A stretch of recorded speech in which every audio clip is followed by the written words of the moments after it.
बिस्मिल्लाहिर्रहमानिर्रहीम। अस्सलाम वालेकुम मलगरो। उम्मीद दी چې تاسو ټول بخیر. نن زمونږ ورډ اف د ډے نمبر 12 دی او نننې ورډ اف د ډے زمونږ دی الټر. الټر زما سره به یو ځل بیا وایي. الټر. الټر ویل کېږي بدلون ته. په اردو کې به د دې معنی راځي تبدیل یا تبدیل کرنا. دې ته ویل کېږي الټر. په یو څیز کې بدلون راوستل. اوس هغه بدلون په یو څیز کې هم کېدی شي او هغه بدلون په حالاتو کې هم کېدی شي. الټر یو ورب دی او د دې فرست، سیکنډ او تھرډ فارمز دی الټر، الټرډ، الټرډ. او دا ایز ا ناون هم استعمالیږي، یعنی alteration. او دا ایز ان adjective هم استعمالیږي، alterable. کله چې مونږه الټریبل استعمال کو نو په هغه ټیم کې به بیا دا ایجکټیو وي. الټریبل مطلب دا دی چې د بدلون قابل وي. اوس راځو مونږه سینونیمز او انټونیمز لا. په سینونیمز کې به هغه الفاظ راځي کوم چې د دې سره یو شانتي معنی ورکوي. په هغې کې یو ټکی راتلی شي چینج. چینج هم ویل کېږي بدلولو ته، که نه؟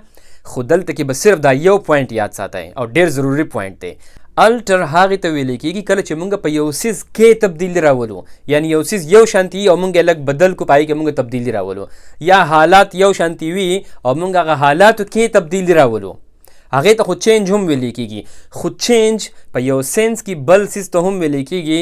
یعنی فرض که تاسو چېرته بوټان واغستله او هغه بوټان ستاسو خوښ نه شوله او تاسو یې دوکاندار له واپس ویسئ او تاسو ورته وایئ چې ماله دا بوټان چینج کا، یعنی دا بوټان واپس واخله او ماله نور راکه، ماله دا بوټان چینج کا. نو په هغه ټیم کې چې کله بیا مونږ هغه چینج ټکي استعمالو هغه دوکاندار ته، نو په هغه ټیم کې بیا دا سینونیم نه وي د الټر، ځکه چې د الټر مطلب خدا دی چې په یو څیز کې تبدیلي راوستل.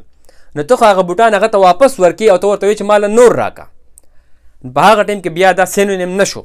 هغې ته بیا ریپلیسمنټ ویل کېږي چې ماله ریپلیس که دا بوټان، دا واخله ماله نور راکه. نو دا یو پوینټ یاد ساتئ چې الټر ویل کېږي چې په یو څیز کې تبدیلي مونږ راولو. بل یو ټکي د دې دپاره راتلی شي میک ډفرنټ. د دې مطلب دا دی چې یو څیز مونږ بدل کو، وي یو شانتي مونږ یې بدل کو، دغه شانتي ډفرنټ ویل کېږي مختلف ته، بدل ته. بل یو ټکی راتلی شي ټو میک ایډجسټمنټ.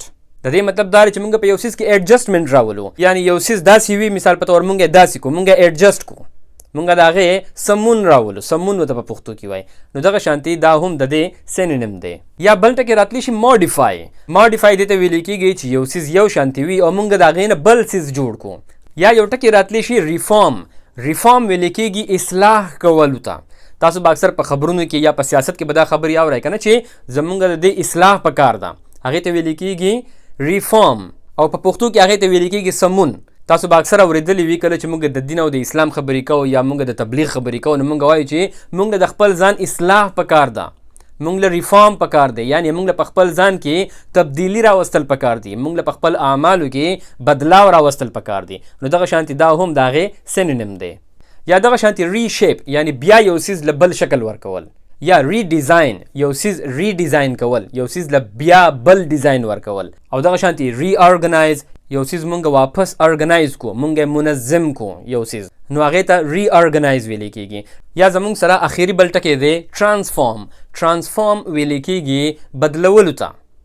تاسو به که خیال کړی د ماشومانو کیلونۍ که نه هغه وي ټرین، تاسو پکې څه پرزې تاو راتاو کړئ، څه بره کړئ، څه لاندې کړئ، د هغې نه روبوټ جوړ شي، هغه ټرانسفارم شي د ټرین نه روبوټ ته بدل شي.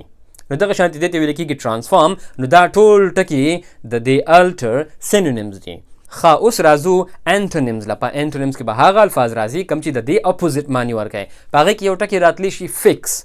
د فکس مطلب دا دی چې یو څیز فکس دی، یو څیز فکس پروت دی یا فکس لګېدلی دی، د هغې ته د بدلولو ضرورت نشته دی ځکه چې هغه آلریډي صحیح دی. نو دا د هغې انټونیم شو، په دې کې موږ بدلاو نه راولو. یا دغه شانتي بل ټکي کېدی شي فریز. فریز ویل کېږي یعنی یو څیز موږ فریز کو، هغه یخ والا فریز نه چې کوم فریزر والا فریز وي، صحیح ده. د دې فریز مطلب دا تاسو به اورېدلي که نه چې د پلانکي بینک اکاونټ فریز شو. د فریز مطلب دا شو چې ته د هغه اکاونټ نه پیسې راویستی شي او نه پکې پیسې جمع کولی شي، په هغې کې ته بدلاو نشي راوستی. نو فریز هم د دې انټونیم شو. دغه شانتي بل یو ټکی راتلی شي سیټ. سیټ مطلب دا دی چې یو څیز سیټ دی، یو څیز په خپل ځای باندې ښه صحیح دی، نو پای کې بیا بدلاو ضرورت نشته ته پکې بدلاو نشي راوستي. یا اخیری ټکی زمونږ سره دی سټیبلایز هم دغه مطلب دی چې یو سیس سټیبلایز وي یو سیس په خپل ځای باندې صحیح وي نو پای کې بیا د بدلاو ضرورت نه راځي بلکې بدلاو پکې نشو راوستي مونږه ځکه چې په خپل ځای باندې خپ پوره صحیح دی. نو دا ټول د دې انټونیمز دي. اوس راځو مونږه اگزامپل سنټنسز لا.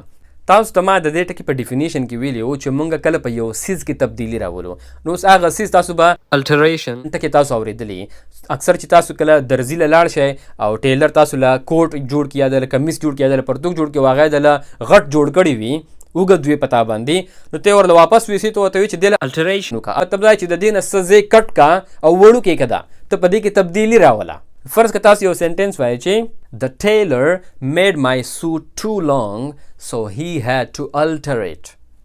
ټیلر یعنی درزی زما سوټ ډیر غټ جوړ کړی و نو so he had to alter it نو هغه ته بیا په دې کې تبدیلی راوستل وو یعنی دا وته وړوکی کول ځکه چې هغه غټ جوړ کړی وو. یا نیکسټ اگزامپل مونږ اخلو. During all this time little was done to alter the situation of the poor.